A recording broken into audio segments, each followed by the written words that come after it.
Alright kids, it's time to hop on board the Michael Bay Express yet again, where our stops will be overloads of explosions, lots of slow motion, and lots of girls with nothing to do but have sex appeal. So let's get on board and get the show on the road to see if this trip is worth taking.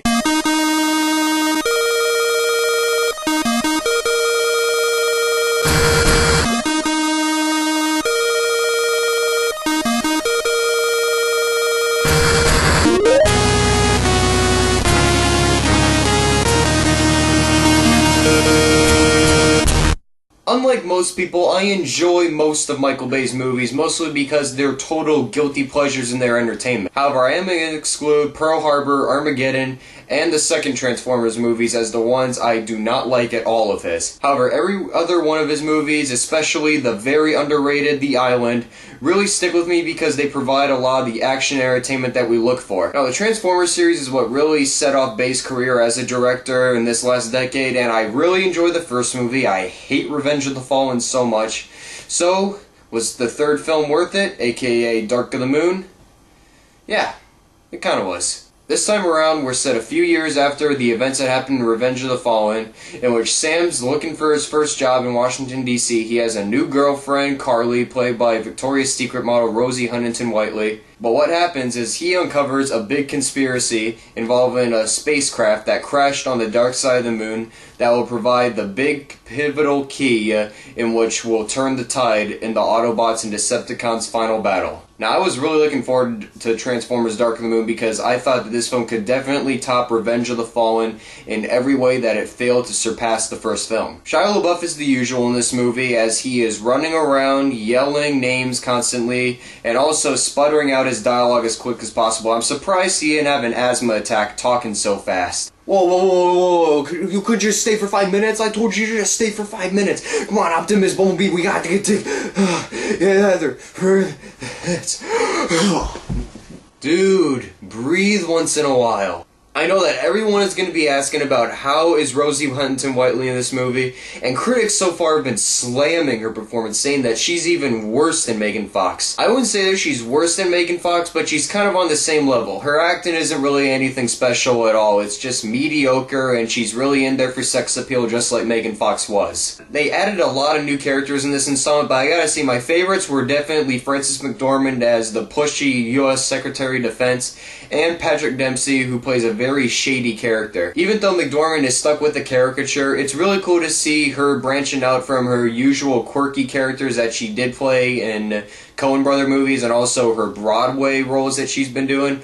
I really enjoyed her character just because she really just pushes off everybody and just wants to get everything done her own way. And I never thought I'd be liking Patrick Dempsey in this movie, but he did play a very good douchebag. And I still can't believe I said that because I've never really liked the guy as an actor that much at all. Josh Duhamel and Tyrese are pretty much downgrading their roles as they're just there to provide exposition for the film and then just fight and yell and run just like Shia LaBeouf does. And his character goes in directions that you never thought would really happen, and I thought Leonard Nimoy just nailed down a perfect voice for the character.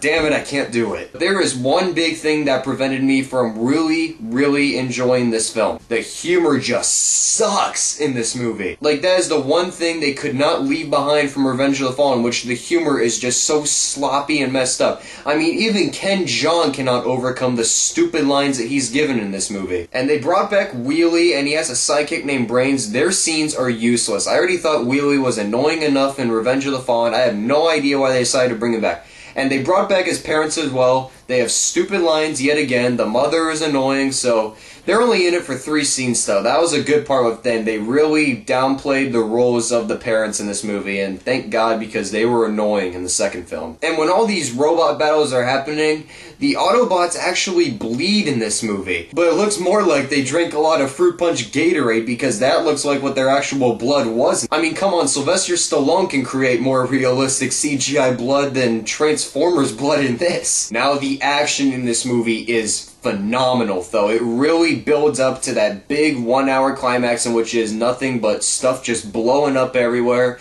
and Autobots fighting countless numbers of Decepticons. That was awesome. I mean, the action in this really surpasses action in Revenge of the Fallen, and it really saves this movie as well. You should definitely see this movie in 3D because a lot of this stuff comes flying at you, like the old school gimmicks. That really worked well in this movie, and I think that shooting it in 3D really added on a flavor of excitement to it. So despite a few problems I did have, Transformers Dark of the Moon is pretty entertaining. It does have its problems, of course, especially in the stupid humor that makes an appearance again. With the flaws and all, but with the action being very awesome, I'm gonna give it 3 out of 5 stars. Like, you should definitely check it out. You should see it in 3D though, because the 3D is actually pretty good in this. But like I said, the horrible humor and some new characters that I didn't really like prevented me from really liking it. So I hope you enjoyed my review of Transformers Dark of the Moon. If you like this video, subscribe to my channel where you can check out more of my reviews. Also follow me on Twitter and follow my posts on therandommind.com. So in the meantime, I'm Tyler from Critic Reviews, and I'll see you guys later.